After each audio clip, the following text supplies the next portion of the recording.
Hello বন্ধুরা, আজ আমি রান্না করছি। এই যে দেখো, মিষ্টি কুমড়ার ডোকা কেটে বেছে ধুয়ে নিয়েছি। বেগুন আলু দিয়ে এখানে নিয়েছি পেঁয়াজ, কাঁচা লঙ্কা, রসুন আর একটা টমেটো। কড়াই বসিয়ে দিয়েছি।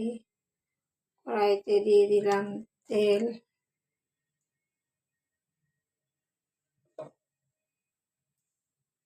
ফোড়নে দিয়ে দিচ্ছি কালো জিরা, শুকনো লঙ্কা,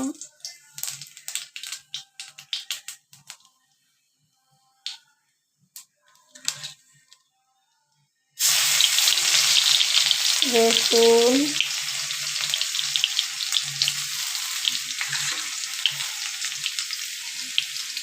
পেঁয়াজ,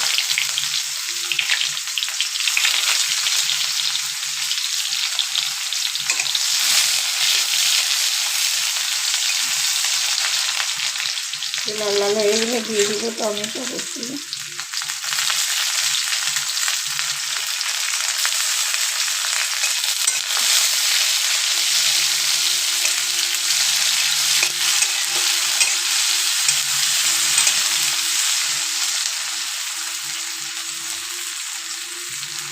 দিয়ে দিলাম বেগুন আলু,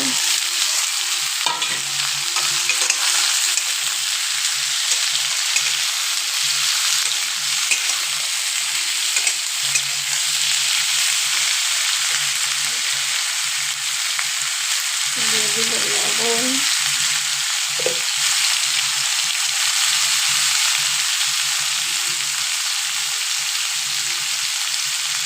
দিয়ে দিলাম হলুদ গুঁড়ো,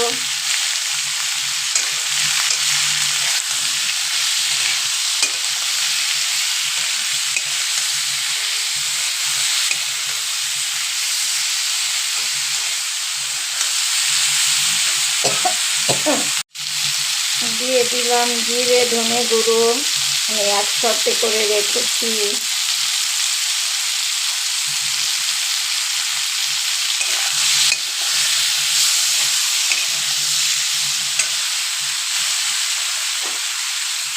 দিয়ে দিলাম শাক,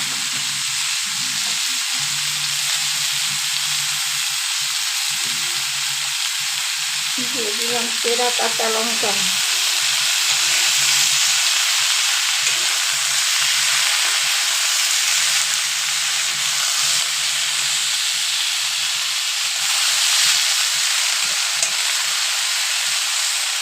শাকটা ভাজা ভাজা হয়ে গেছে। এবার আমি দিয়ে দিব একটু জল,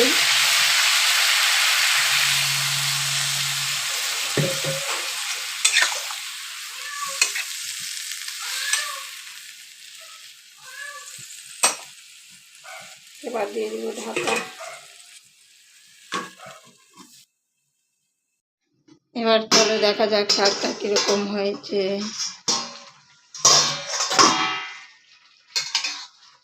এটা একদম কমপ্লিট হয়ে গেছে।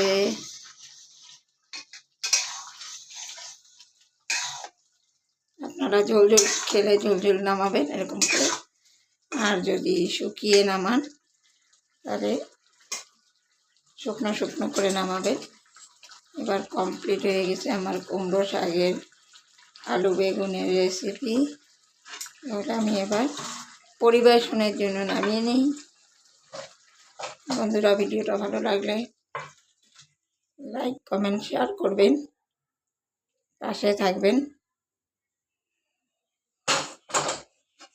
আমি একটু ঝোলঝোলি করেছি, ভাত রুটি সব কিছুর সঙ্গে খাওয়া যাবে, দারুণ লাগে এই রেসিপিটা। একবার ট্রাই করে দেখবেন।